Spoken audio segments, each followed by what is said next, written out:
오늘도 비타민 같은 하루 되세요. 2020년 5월 19일 비가 오는 화요일 비타민TV 뉴스 브리핑입니다. 세종 완성 3법으로 행정수도 완성 동력 찾는다. 세종시가 세종시 특별법, 행복도시 특별법, 국회법 개정안을 행정수도 세종 완성 3법으로 명명하고 21대 국회 처리를 시도한다. 세종시 정상건설의 명운을 가를 핵심법 개정을 통해 연방제 수준의 지방분권 상징 세종, 행정수도 세종 완성을 실현할 동력을 확보하겠다는 게 핵심이다. 세종시법 국회법 개정안은 사실상 20대 국회 회기 종료 5월 29일과 함께 자동 폐기될 위기에 처한 상태, 21대 국회 법 개정안 발의 과정을 처음부터 다시 밟아야 한다는 얘기다. 우선 20대 국회 자동 폐기 수순을 밟고 있는 세종시법 개정안에 시선이 고정된다. 세종시법 개정안은 국가가 기획한 세종시의 특수한 법적 지위에 부합하면서 단층제, 광역과 기초, 특수성을 반영한 자치조직, 재정권 확보 등 법 제도적 문제점을 보완할 수 있는 핵심 법안으로 꼽힌다. 시는 당장 보통교부세 특례기간 연장 등 자주재원 확보가 보장된 법 근거 마련을 타깃으로 삼았다. 보통교부세 지원 방식을 수요 보정식에서 제주도와 같은 정률 지원 방식으로 개선, 현재 교부받고 있는 교부세를 최소 10배 이상 끌어올리는 재정 특례 근거 마련도 무거운 주제로 올려놨다. 이런 가운데 자치분권 특별회계 등 일부 자치분권 강화 법 근거는 세종시법 개정 주무부처인 행정안전부의 공감대를 이끌어낸 것으로 확인됐다. 반면 세종시법 개정안 삽입을 노린 고도의 자치권 확보는 일단 거리를 두기로 한 것으로 알려졌다. 시는 세종에 국회 분원을 두는 내용을 골자로 한 국회법 개정안 처리와 함께 국회 사무처 용역 결과에 따른 건립계획을 21대 국회 확정 짓는 청사진을 제시했다. 수도권 잔류중앙행정기관 및 공공기관 세종시 추가 이전 근거를 담은 행복도시법 개정안 처리도 행정수도 세종 완성을 위한 핵심 과제로 자리 잡았다. 행정수도 세종 완성과 맞닿아 있는 국가균형발전, 지방분권의 상징적 기관의 세종시 추가 이전 시나리오를 해피엔딩으로 마무리하는 게 핵심이다.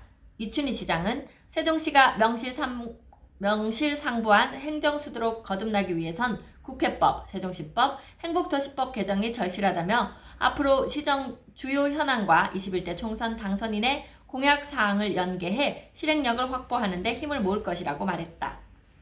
네, 다음 대전 뉴스입니다. 높은 학교벽, 대전 둥곡지구 초교 신설 고배.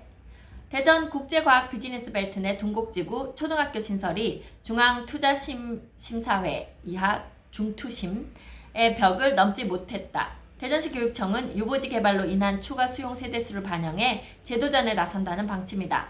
18일 LH 대전 충남본부와 대전시 교육청 등에 따르면 지난달 22일 열린 교육부 정기 1차 중앙투자심사에서 가칭 둥곡초 신설안이 재검토 통보를 받았다. 둥곡지구 수용 세대수가 최소 학교 신설 기준인 3,000세대에 못 미치면서 이 같은 결정을 받게 됐다는 게 시 교육청의 분석이다. 둥곡지구 내 수용 인구수는 단독주택과 공동주택을 다 합쳐 6,500명, 수용 세대수는 2,500세대로 계획됐다. 한 차례 고배를 마신 시교육청은 새 여건을 반영해 오는 8월 2차 심사에 다시 신청할 계획이다. LH가 둥곡지구 내 유보지를 공동주택 용지 변경 계획을 추진하면서 이를 돌파구로 삼겠다는 계획이다. 지난 3월 개발계획 변경 신청을 과학기술정보통신부에 제출, 현재 심의가 진행 중으로 내달 중으로 결과가 나올 예정이다. 이와 함께 실시계획 변경 승인도 곧 대전시에 신청할 계획으로 오는 8월 이전에 공동주택 용지 변경을 매듭 지을 전망이다. 유보지 개발은 둥곡초 신설을 위한 등교 인구 확보 차원과 더불어 소형 세대수의 주거 공간이 추가로 더 필요하다고 봤기 때문이다.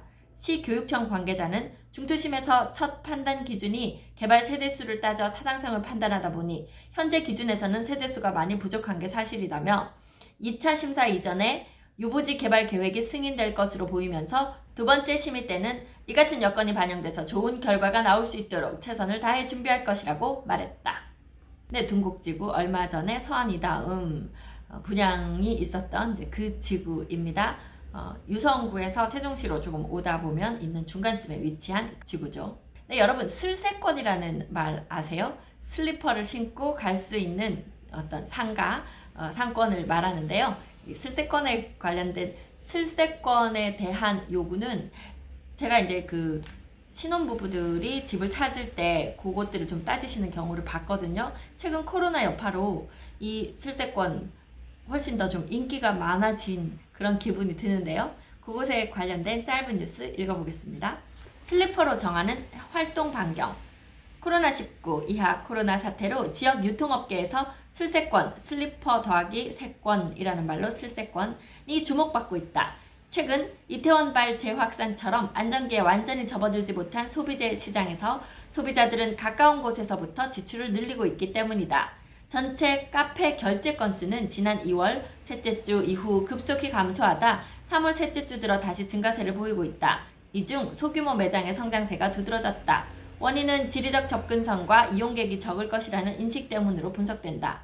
개인 카페는 대형 프랜차이즈 카페에 비해 규모가 작고 대중에 덜 노출된 경우가 많다.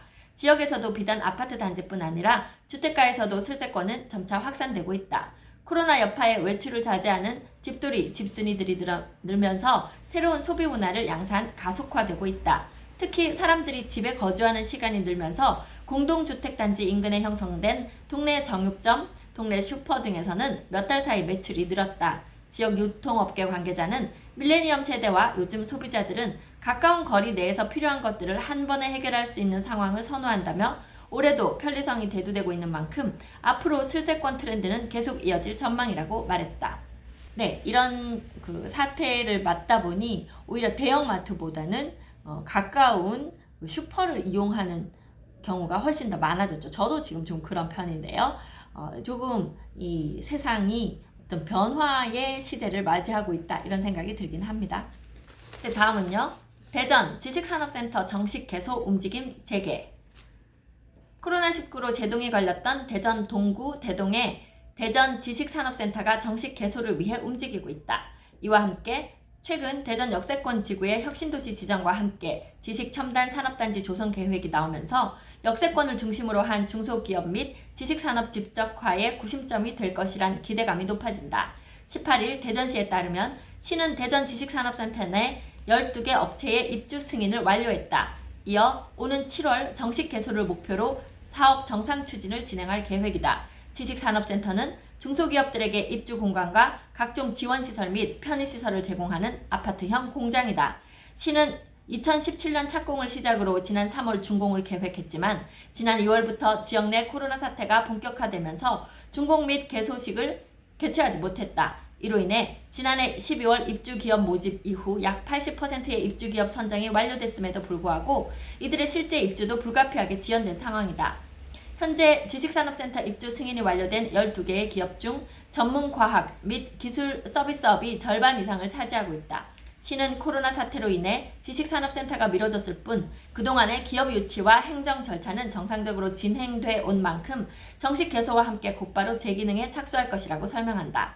시 관계자는 추이를 지켜보다 코로나 사태가 잠잠해지는 대로 정식 개소를 목표로 행정 절차를 진행 중이라며 지식산업센터가 주민과 기업의 상생 발전을 이룩하고 혁신도시 지정과 함께 원도심 일자리를 창출할 수 있도록 추진에 박차를 가하겠다고 말했다.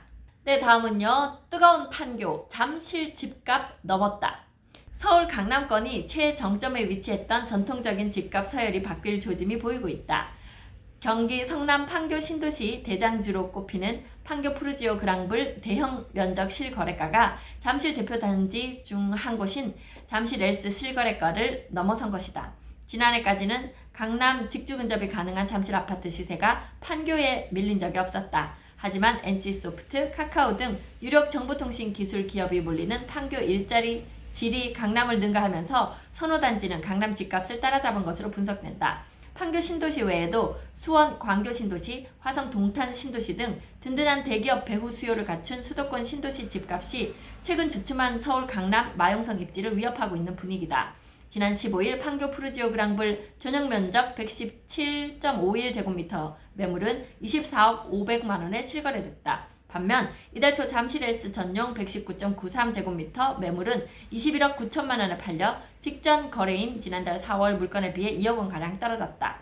물론 판교 집값을 이끄는 대장주와 잠실 S 초급매 사례 한 건의 비교만으로 판교 집값이 잠실 집값을 넘어섰다고 보긴 어렵다. 대형 아파트 단지가 유독 많은 잠실은 오는 6월 말로 종료되는 한시적 다주택자 양도세 중과 배제 조치에 영향을 받은 급매물이 쌓여 있다는 점도 감안해야 한다. 잠실에도 글로벌 비즈니스 센터 착공, 국제교류 복합도시 조성 등 호재가 많아 6월 말이 지나면 시세가 반등할 가능성이 제기된다. 광교 신도시 역시 인근 삼성전자 배후 수요에 힘입어 마용성 등 서울 핵심지 집값에 육박하고 있다. 장지현 리얼투데이 리서치 본부장은 강남 재건축 희망이 사라지고 보유세 부담이 짓누르다 보니 투자 수요가 수도권 신도시로 많이 빠져나가는 분위기라며 쾌적한 주거 환경을 원하는 젊은 세대의 트렌드도 신도시 강세 현상의 원인 중 하나라고 설명했다. 네, 그래서 이게 지금 보면 여기서 핵심은 뭐 어디가 원래 더 비싼데 앞으로 더 오를 것이다.